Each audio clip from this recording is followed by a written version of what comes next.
Today on Cos 3D, we're going to explore the difference between silver rattle can paint and silver leaf rub and buff. Here we go.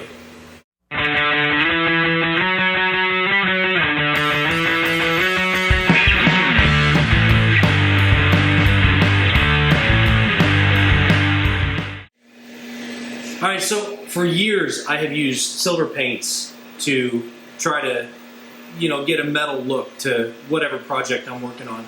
And I've never overly been happy with it, but I've always been satisfied. But then I found the magic of rub and buff. And rub and buff is probably my favorite and most hated mediums that I use. If you do it right, it can come out perfect. If you don't do it right, it looks terrible. The good news is you can always resand it. You can always reapply it. That's the good part.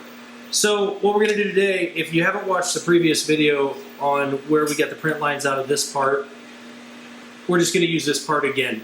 So when you're using rub and buff, it's all about preparation. It's not about how you apply it right off the bat. It's all about the prep work before you apply it.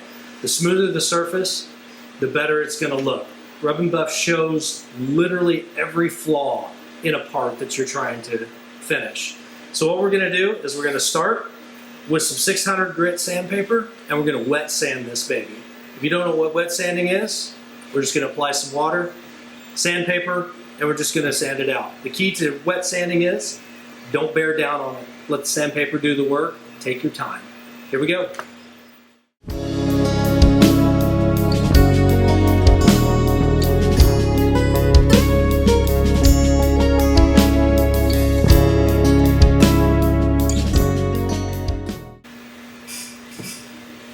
All right, now that we've done our 600 grit, we're going to move over to 1000 grit.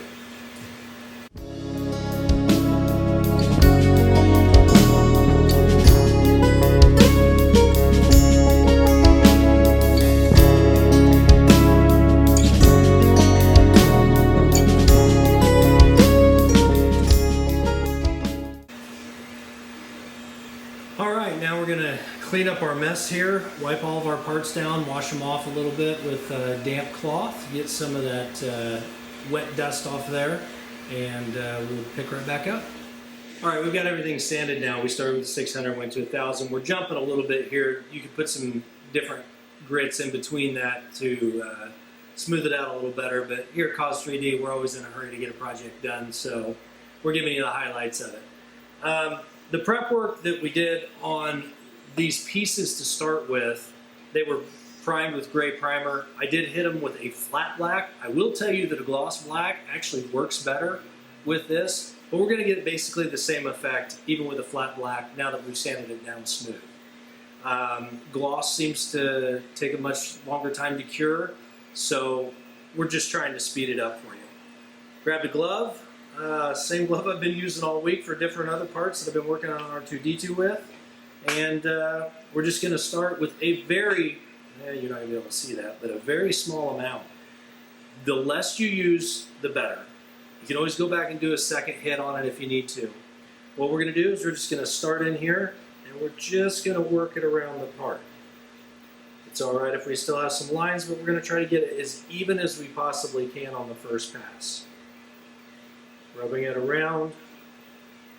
The good thing about this particular product is Rub and Buff is a wax-based paste, and it's just got metal powder in it. So as you're pushing it around, the wax is getting heated up by your body temperature, and we're just going to fill it all in as many as the small cracks and crevices as we can. I'm not quite ready to buff it yet. So let's just get it all nice and evenly covered to start with here. As I said before, it is just small amounts at a time. You don't want to overdo it.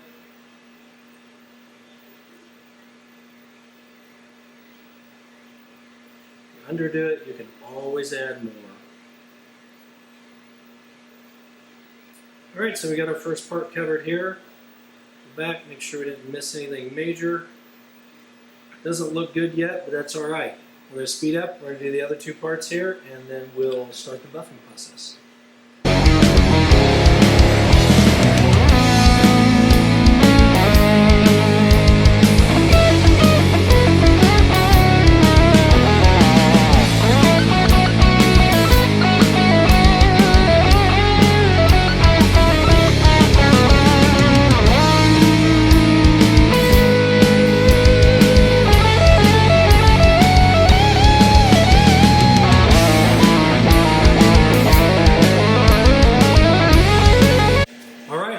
clean up my hands real quick. Best thing I found for cleanup on this stuff is a little bit of paint thinner if you want. Make sure you wash your hands afterwards though, so that you don't bring that paint thinner back to your parts that you're going to be handling in a minute and leave fingerprints all over them.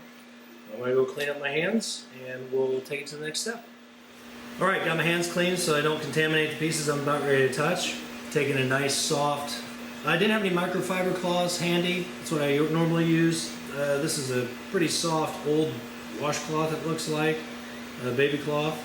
So now we're going to go back and we are just going to buff it out.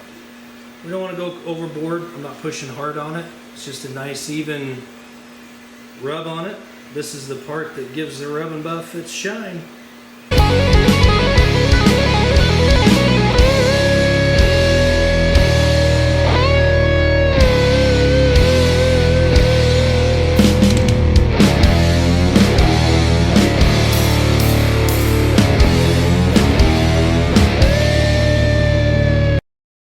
The shine on is pretty good.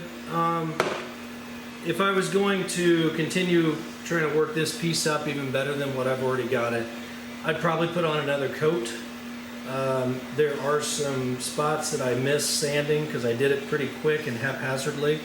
The good news is with this process, all you've got to do is grab your water bottle, spray a little water on there, take some 1000 grit, or if you want to go higher even, and get it smoother. You can smooth it right back out, apply another coat, start all over. It's really not that hard. But hopefully this helps you with the rub and buff.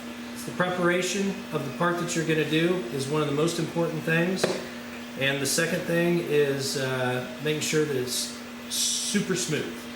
And a black undercoat on silver or gold especially makes it really stand out more than if you did it under, over a white or a gray or anything like that. So hopefully this helps, and if you want, watch the previous video on where we got the print lines out of this part, and stay tuned for our next video. We'll see you. If you like the video, make sure you like and subscribe. We're going to continue doing more of these shop tips and how to... What? Yeah, I talk! Hey, if you guys like the video, make sure that you like and subscribe. If you want to see us keep doing these types of videos, we appreciate it. Thanks.